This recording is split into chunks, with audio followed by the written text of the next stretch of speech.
拉一点弧度，这样拉成弓字形。主家说这台空调开机5分钟的话就开始漏水，由于它这台空调的话螺丝比较多，面板的话就有8颗螺丝。我们今天还用这个电动螺丝刀左手扣在这个地方一抠，老铁们右边的话轻轻一提，就那么容易就拿出来了。这个大外口拆掉啊。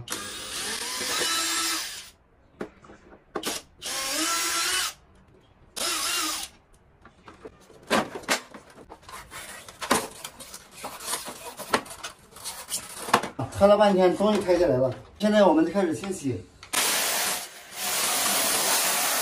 今天我们是用热水洗的啊。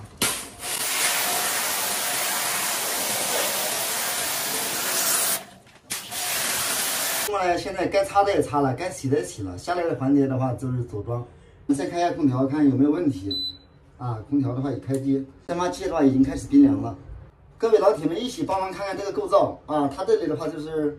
它是这样的，这里凹的，反正豆哥的话，刚才拆这个的话，感觉到非常的吃力，这一个卡口没卡到，就差这一点。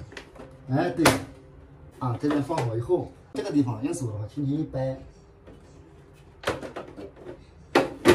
，OK， 就是这么容易两边各有一个滑道从这里慢慢的给它滑进去，滑进去以后呢，这个地方有卡，这个地方有卡，往下一卡，就这么简单，就 OK 了。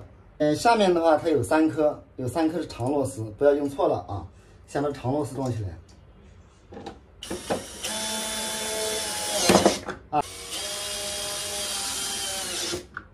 这边装好了，再装这一颗，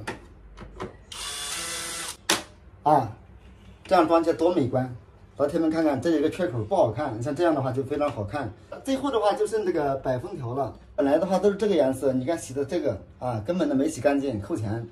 其实我跟你说实在话，这些的话真搞不掉，不是说豆哥不洗，真洗不掉我们这边的话卡了这个轴，卡好以后，给它拉一点弧度，这样拉成弓字形拉成弧度以后呢，这个地方的话对准这个孔那么呢这个地方的话呢，它不是没有卡住嘛，我们给它这样扳一下。扳压以后，它不就进来了吗？这个地方的话也是一样的，我们的话轻轻一扳，轻轻给它往外一扳，这手一顶，咔嚓一下就进去了。出风口已经达到了19度、18度，环境温度达到29度，并且它的门没有关，还在不断的下降。以上操作的话，就是处理它的空调的话，就是一个漏水的问题。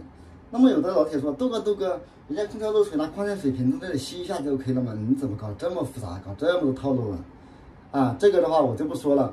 有的老铁的话可能会认同，有的老铁的话他不认同今天的话就到此结束，谢谢各位老铁。